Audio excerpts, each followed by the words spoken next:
अमित, तुम खुश तो हो ना? क्यों? नहीं, वो मैं ऐसे ही तुम्हारी और दी की जिंदगी में आ गई तो। क्या तुम खुश हो? अरे आई तो रियली लव यू, और मैं बहुत खुश हूँ कि तुम मेरी जिंदगी में है। ऑनेस्टली कहूँ ना तो दी की जगह मैं होती ना तो मैं तुम्हें कभी किसी के साथ शेयर नहीं करती।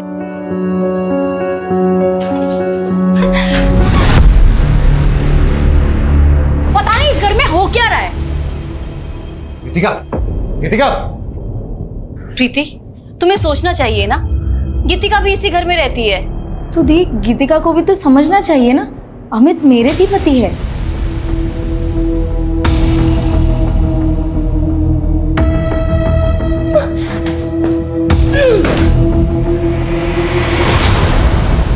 गीतिका, क्या मैं...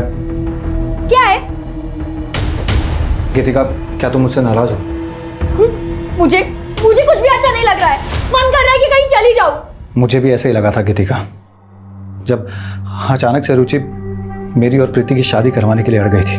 गीतिका, कहना बहुत आसान है, लेकिन मेरी जगह पर आकर देखो ना, तो मैं रुचि को हर्ट करना चाहता था, ना ही प्रीति के साथ ऐसा कुछ गलत होते हुए देख सकता था। गीतिका, तुम खुद सोचो ना, वो 2 महीने की प्रेग्नेंट थी। अगर मैं उसका साथ नहीं देता तो कौन उसका साथ देता? क्या प्रीति उस बच्चे के साथ पूरी दुनिया के साथ लड़ पाती? मैं तो खुद फंसा हुआ इंसान हूं, कोई मुझे समझने वाला नहीं है। किससे जाकर अपनी प्रॉब्लम्स को शेयर करूं? मैं किससे अपनी मन की बात शेयर करूं?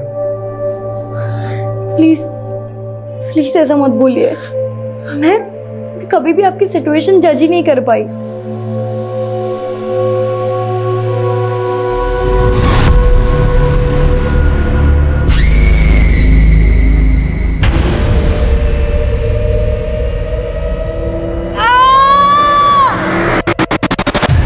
क्या हुआ? प्रीति, प्रीति तुम ठीक हो? तुम्हें सीढ़ियों पे आने के लिए मना किया था ना?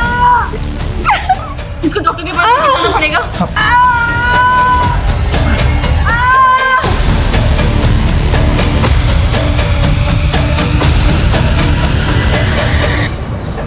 क्या लगता है आपको भोला गायब क्यों हुआ होगा? क्या सबके पीछे वो हो सकता है? आपको शक है उस पर? सर, शक तो मुझे उस पर उसी दिन से था जब रणधीर जी के साथ वो अनुराग बाबू को ढूंढने गया था। सर, मैं क्या ही बोलती, माँ जी उसे अपना सगा पोता मानती थी। सगी तो आप भी नहीं, मेरा मतलब रणधीर भी तो गौतमी के मुंह बेले बैठे थे ना। आप कहना क्या चाहते हैं? कहना नहीं, जानना चाहता हूँ कि आखिर ये मामला क्या है। आपके फैमिली मेम्बर्स में से जितने भी लोग हैं, एक एक करके या तो गायब हो रहे हैं या मर रहे हैं, लेकिन आप एकदम जिंदा सही सलामत खड़ी, ना तो गायब हुई हैं। सर, आप बेवजह शक कर रहे हैं मुझ पर, जबकि माँ जी के सबसे बड़े दुश्मन तो सुदर्शन चाचा थे। सर, मुझे तो लगता था कि भोला ना रहता माँ जी के साथ था, पर काम सुदर्शन चाचा के लिए करता था। कैसा काम? उनको यहाँ की सारी खबरें देना। सर, रणधीर जी के गायब होने के बाद उनका हौसला और भी बढ़ गया था। क्या भाभी, आप तो बेकार में अनुराग बाबा के पीछे पड़ गई। लाए तो तुम ही थे ना उसको। बकवास मत करो, मैं आया था ना आपका दुख बांटने के लिए। अब मुझे दोषी बना। नहीं, तुम आए थे मेरे जख्मों पर नमक छिड़कने। तू पागल हो गई है बुढ़िया। ए अनीता, संभाल इसको। भाई साहब के भी यही लक्षण थे मरने से पहले।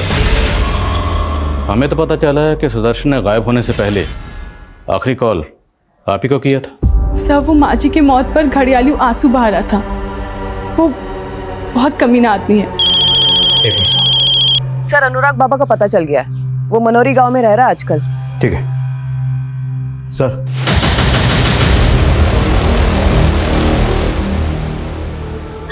हमने तो सोचा था कि प्रीति का बच्चा आएगा ना तो हम सबकी खुशियां लौट आएंगी, पर अब डॉक्टर कह रहा है कि प्रीति दोबारा मां नहीं बन सकती। चुप, हिम्मत से काम। देखो, जो हुआ वो अच्छा नहीं हुआ, लेकिन इससे दुनिया नहीं खत्म हो जाती।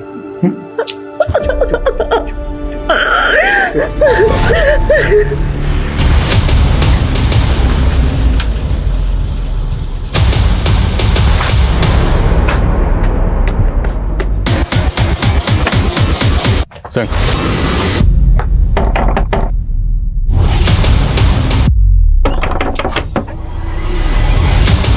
अनुराग बाबा, हाँ बाहर आ जा। अरे साहब, क्या हुआ? अरे साहब यहाँ पे चुपका बैठा तो। अरे साहब मैं तो छोटा मोटा जादू टोना करके पैसे कमाने वाला आदमी हूँ। मैं भला गौतमी को क्यों मारूंगा साहब? मारेगा क्योंकि वो तेरे पीछे पड़ी हुई थी। गौतमी नहीं, रणधीर को भी तूने गायब किया। तूने मारा उसको? अरे नहीं साहब, मैं तो उस वक्त गांव में था भी नहीं। तो गांव में ही था। पिछली पुलिस साबित नहीं कर पाई क्योंकि उनके पास कोई सबूत नहीं था। तुझे छोड़ दिया तो तेरे हौसले और बढ़ गए। तूने बुजुर्ग औरत को सिर्फ मारा ही नहीं, उसका रेप भी किया। अरे नहीं साहब, मैं इतना गिरा हुआ आदमी नहीं हूँ, लेकिन जब से रणधीर गायब हुआ है वो औरत अपने पति की मौत का इल्जाम मुझ पर मढ़ रही है। अब आप ही बताइए, जरा से मिर्ची के धुएं से कोई मरता है क्या भला? मिर्ची का धुआं? तो दावा करके आया था कि ये बच जाएगा। अरे साहब, मैं तो थोड़े मोड़े तिकड़म करके अपनी जेब भरना चाहता था, लेकिन वो आदमी तो पहले से ही अधमरा था और उसके पूरे शरीर में जहर फैल चुका था। जहर? हाँ साहब, मैं उसके चेहरे को देखते ही समझ गया उसे कोई ऐसी चीज़ खिलाई जा रही है जिससे वो बीमार पड़ गया। मुझे तो लगा उसे दिया जाता होगा। क्या नाम लिया? या क्या है? साहब एक जहरीली जड़ी बूटी है, थोड़ा थोड़ा अगर किसी को दो तो वो स्लो पॉइजन का काम करती है। और ये बात मैंने पहले भी पुलिस को बताई थी, लेकिन उन्होंने मेरी बात का भरोसा ही नहीं किया। Slow poison? जरा स्लो को छोड़, थोड़ा फास्ट हो। अब ये बता, ये जहर उसे दे कौन रहा था? मैं तो नहीं दे रहा था साहब, उसके घर वाले ही देते होंगे ना। तुझे बुलाने सुदर्शन आया था ना, फैमिली मेंबर है ना वो भी, घर वाला। हाँ बोल, सुदर्शन के साथ तेरी क्या साठ गांठ है? अरे साहब, मेरी कोई साठगांठ नहीं चल रही है, मैं तो 4 साल से मिला भी नहीं।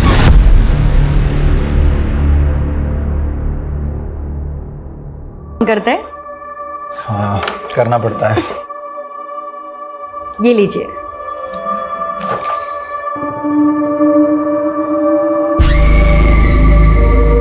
क्या वो गीतिका, क्या सोच रही हो? वो मैं जब भी आपके बारे में सोचती हूँ ना, आपने अपनी सिचुएशंस को कितना पॉजिटिवली लिया।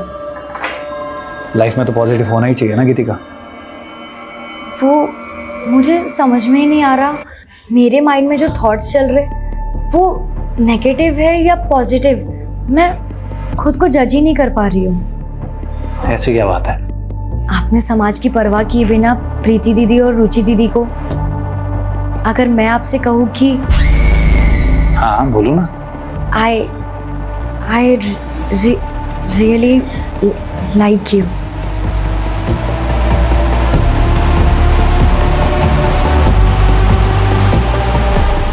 ये अनुराग बाबा हमें घुमाने की कोशिश कर रहा है।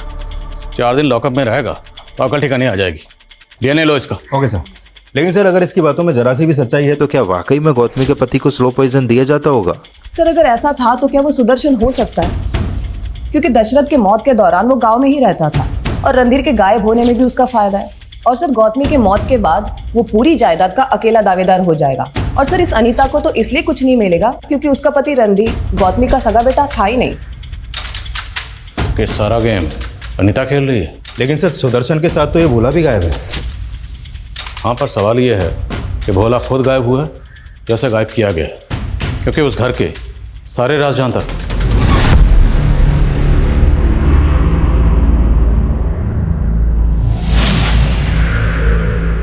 सर हमने भोला की सीढ़ियां चेक किए।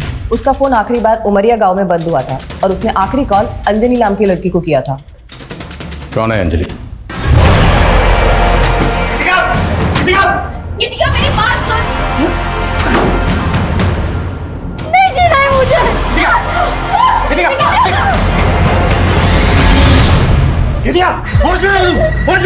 गलत कर रही हो तुम, जो कर रही हो। हाँ मैं ही गलत हूँ।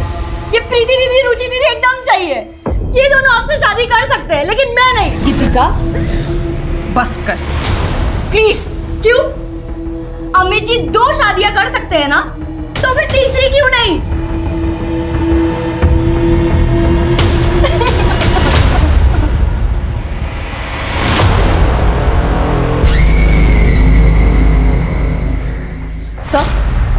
सर अंजलि का पता चल गया, जिससे भोला की आखिरी बार बात हुई थी।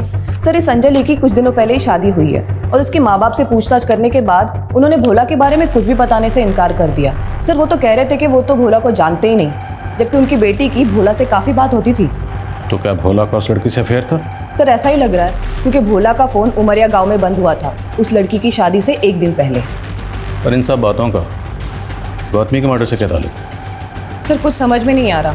मैंने खबरियों को काम पे लगाया है, वो अंजलि की फैमिली और भोला के बारे में पता कर रहे हैं।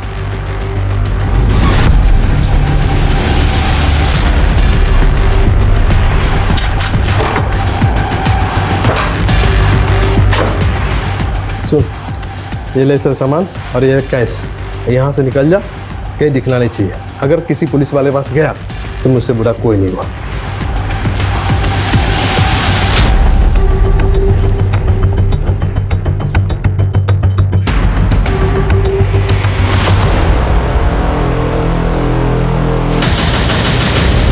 रुक।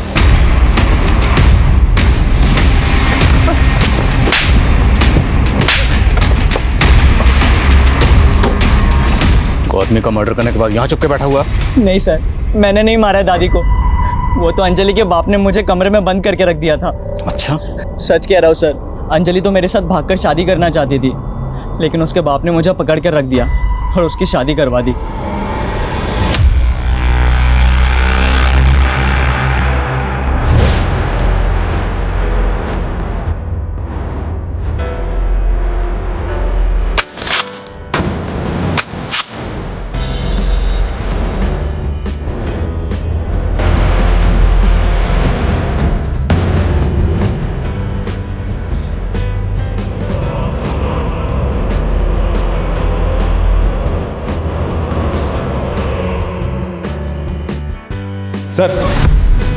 सर, अंजलि से अभी तक हमारी बात नहीं हुई है, लेकिन उसके फादर वही बोल रहे हैं जो भोला ने कहा, और उनका गौतमी से भी कोई कनेक्शन नहीं मिला है। इस केस में जितने भी सस्पेक्ट हैं सबका डीएनए लो।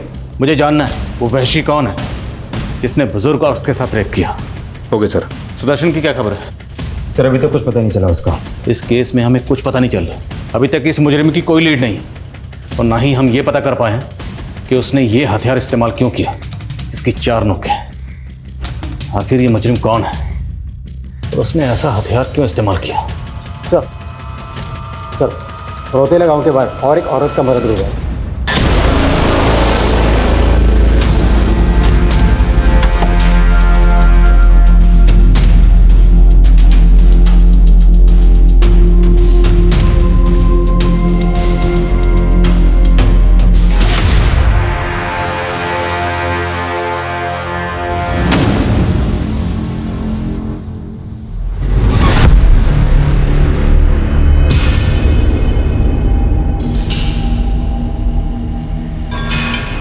इस औरत की बॉडी पे वैसे निशान है जैसे गौतमी जी की बॉडी पे थे। सर, इनकी हालत देख के तो लग रहा है कि शायद इनके साथ भी रेप हुआ है। कौन है ये औरत? सर, इनका नाम रूपाली है, पास के गांव में रहती है, और सर इनकी फैमिली में भी कोई नहीं है। कौन है वहशी दरिंदा जो एक के बाद एक बुजुर्ग औरतों को अपना शिकार बना रहा है? कहने का मतलब क्या है? तू छोटी है तो तुझे 3 दिन मिलेंगे। देखो, 3 दिन मुझे मिलेंगे क्योंकि मैं बड़ी हूँ, बस बात। अरे पर आप लोग तो अम्मी जी के साथ पहले ही वक्त गुजार चुके हो ना, तो मुझे मिलेंगे दिन अभी। पर ऐसा थोड़ी होता है, हम ही प्यार करते ना उनसे। अरे चुप करो यार, चुप करो। तुम तीनों ने रिलेशन खुद से एक्सेप्ट किया था कि नहीं? किया था ना, तो फिर क्यों लड़ रहे हो? देखो, ऐसा नहीं चलेगा। हम लोगों को जिंदगी भर साथ में रहना है, तो एक दूसरे की फीलिंग्स की रिस्पेक्ट करनी होगी। सर, गौतमी और रूपाली के अलावा एक ऐसा ही सिमिलर केस सामने आया है। गौतमी की हत्या से 12 दिन पहले एक वृंदा नाम की बुजुर्ग औरत का भी मर्डर हुआ था। सेम मोडस ऑपरेंडी सर, उसके साथ भी रेप हुआ था सर, और उसकी बॉडी पर भी ऐसे ही जख्म के निशान थे। एक के बाद एक बुजुर्ग औरत का मर्डर हो रहा है, रेप हो रहा है, और सबकी बॉडी पर सेम जख्म के निशान। ये वृंदा जी का मर्डर कौन सी तारीख को हुआ? 24 जुलाई को सर। 24 जुलाई। और गौतमी का मर्डर हुआ 5 अगस्त, और उसके बाद रूपाली की बॉडी हमें मिली 17 अगस्त।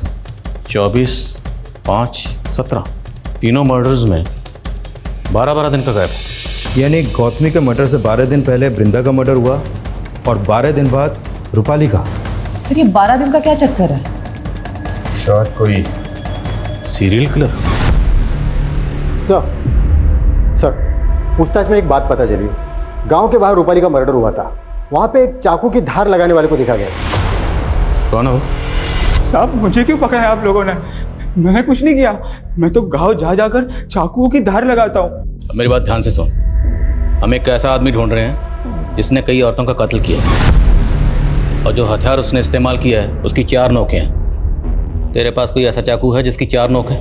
नहीं साहब, ऐसा तो कोई चाकू नहीं है, लेकिन एक दिन की बात थी, एक आदमी आया था वो जानवर माफिक दिखने वाले पंजे की धार लगाने। पंजा? हाँ साहब, पंजा। और वो नाखूनों के बीच 4 चूड़ियां गाड़ी हुई थी। कौन है वो? पहले कभी देखा तो नहीं था। उम्र क्या थी उसकी? होगा 25-30 साल का। चेहरा याद है उसका? स्केच बनवा सकते हो? बहुत टाइम पहले की बात थी साहब, अब चेहरा तो याद नहीं है। बिना बताए शहर से बाहर मत जाना, समझे? हाँ साहब। इसका डीएनए लो और जाने दो उसे। साहब मैंने कुछ नहीं किया है साहब पर। सर क्या इसकी बात सही हो सकती है? और अगर सही है तो फिर ऐसा कौन है जिसकी मानसिक स्थिति ठीक नहीं है और बुजुर्ग औरतों को अपना शिकार बना रहा है? ये जो भी है ना, इसने पहला मर्डर किया 24 जुलाई को वृंदा का, और उसके बाद 5 अगस्त को गौतमी का, और उसके बाद 17 अगस्त को रूपाली की बॉडी मिली। मतलब ये 12 दिन बाद 29 अगस्त को किसी और बुजुर्ग औरत को अपना शिकार बनाएगा। इससे पहले किसी और को अपना शिकार बनाए, ये मुझे लॉकअप में चाहिए। सर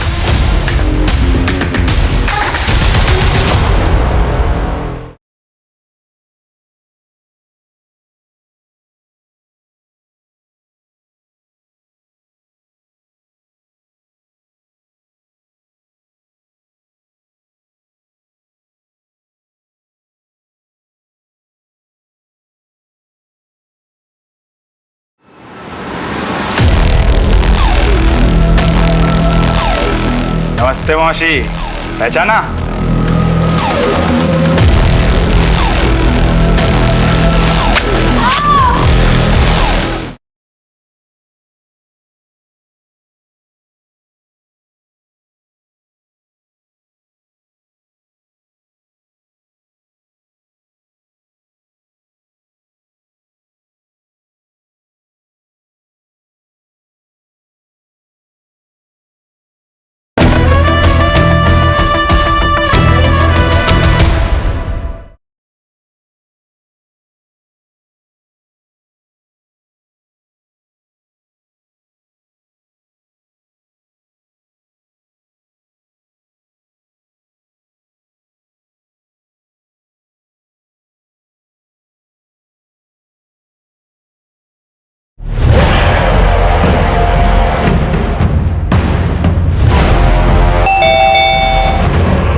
नमस्ते मौसी, पहचाना? कैसे पहचानोगे? 10 साल बाद आया हो ना। मम्मा, मम्मा ये आपको क्या हो गया मम्मा? दीपक आ जाओ।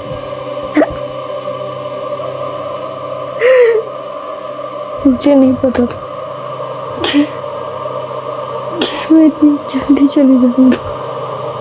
बस मेरे बेटे का ध्यान रखना।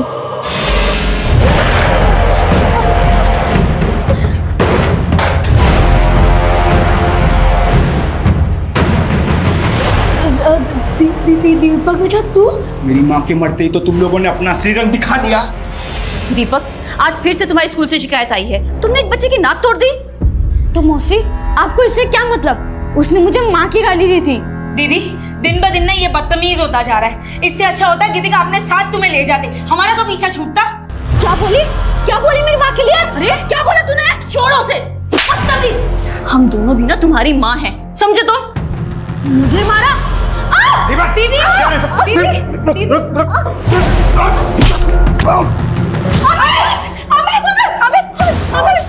अमित, ठीक तो? अमित, शर्म कर। पहले अपने बाप को मार दिया और फिर मारा नहीं था, वो एक्सीडेंट था। पर तुम लोगों ने मुझे 12 दिन तक टॉर्चर किया। हाय अकल अभी अपने बाप को मारे। नहीं।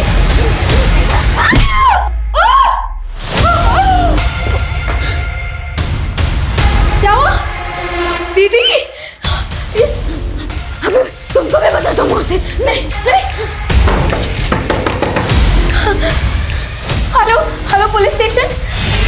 मुझे जेल भिजवा दिया, मेरी जिंदगी खराब कर दी तुम दो औरतों ने मिलके। उसको तो मैंने पहले ही मार डाला, अब तेरी बारी।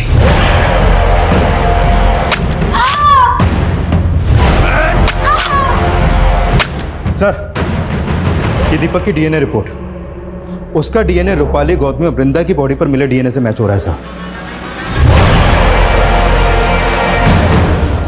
तो मतलब दीपक ने उनका मर्डर? Yes sir. और दीपक ने बचपन में अपने माँ बाप को भी मारा है और उसके बाद 3 साल बाल सुधार गृह में भी रहकर आया वो। अभी कहाँ है दीपक?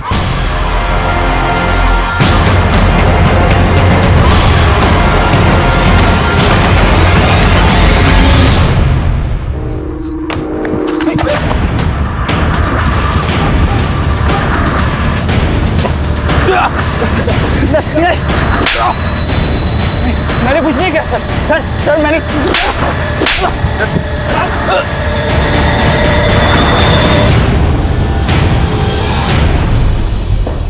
बोल क्यों मारा? बोल। मेरी कोई गलती नहीं है साहब। क्या जरूरत है मेरे बाप को 3 शादी करने की? 3 माँ और 1 बाप की अनाथ औलाद बन के रह गया था मैं। और जितने भी खून हुए हैं ना, वो मैंने नहीं किए, मेरे अंदर बैठे हुए मेरे बाप ने किए। तेरे बाप ने किया ना? और बाकी औरतें जिनका मर्डर और रेप तुमने किया, क्यों? क्योंकि उन सब औरतों में मुझे मेरी कमीनी माँ दिखी।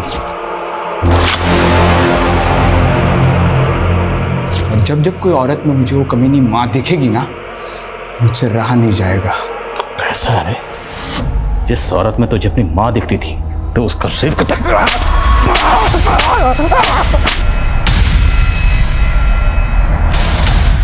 दीपक का कहना है कि उसने ये सब बदला लेने के लिए किया। अपने पति अमित का गुस्सा रुचि और प्रीति ने अपने सौतेले बेटे दीपक पर निकाला और उसी का बदला लिया दीपक ने अपनी दोनों सौतेली माओं को मारकर। दरअसल जुर्म होता है। मुजरिम अपने हक में कितनी भी दलीलें दे, कितने भी लफ्ज कहे, बदला, अत्याचार, कुछ भी कहे, उसे जायज नहीं ठहरा सकता और ना ही इन लच्छेदार लफ्जों से उसे दुनिया की किसी भी अदालत में जायज ठहराया जा सकता है। इस केस की तहकीकात के दौरान हमें गौतमी के पति और बेटे के केसेस में भी ब्रेक थ्रू मिला। उन दोनों का मर्डर हुआ था और वो मर्डर किए थे गौतमी के देवर सुदर्शन ने। जब हमने सुदर्शन को अरेस्ट किया तो उसने ये दोनों जुर्म कबूल किए। जय